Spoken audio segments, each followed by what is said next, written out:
Cleopatra was an ancient Egyptian pharaoh and the last Ptolemaic ruler of Egypt.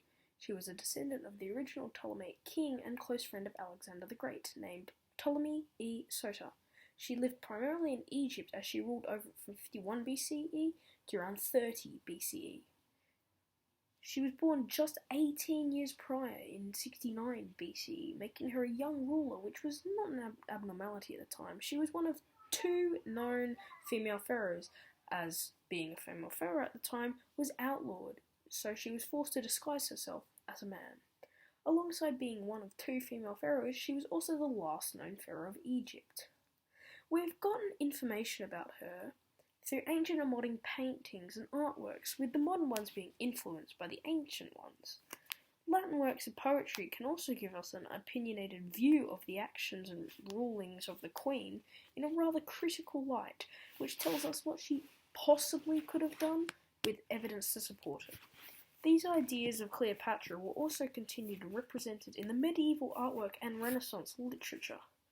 The main problem with using these pieces of evidence is that they are not from reliable sources from around the time when Cleopatra was ruling, which can introduce bias, exaggeration, factual discrepancies, and misinterpretations of previous misinterpretations, which can be caused when we're going from sources in the form of paintings, which are then describing stories, which are in turn describing events, which may or may not have happened. However, other bits of information such as materials, clothes, writings, and some form of handed-down evidence can be used in a more reliable and believable way. The Battle of Actium.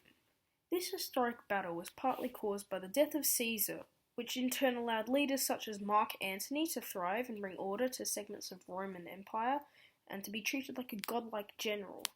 Rising to the highest of power only fueled the fiery relationship between Octavian and Mark Antony, who were two of the main players in the fateful battle. The Battle of Actium occurred in 31 BCE.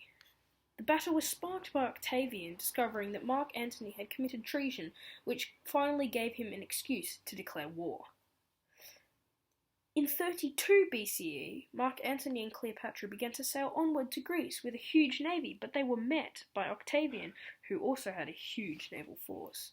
The fateful battle was fought around the titular location of Actium, which was a town in ancient Acarnania. The battle was finished with Antony using his entire army, and Octavian took away the victory as he had vanquished a rival.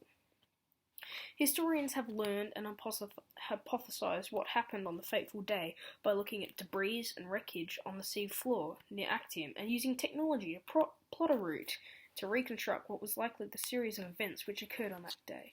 The problem with this method is that we have no concrete evidence to say what exactly happened. There is a vague outline of what we believe might have happened, but we can never truly know the exact events, and we can never know the raw numbers or statistics or even dialogue from these times which can influence our perspective on events. Drift along the seafloor could have possibly moved wreckage and changed the way we saw the battle and how it had been laid out. If Cleopatra and Mark Antony had, however, overcome Octavian in the Battle of Actium, which we for sure know, as there are records of it, the Egyptian legacy of the pharaohs and would have definitely halted the spread of Roman Empire and would have preserved more culture in the area. This would have changed the way the nations developed over the years.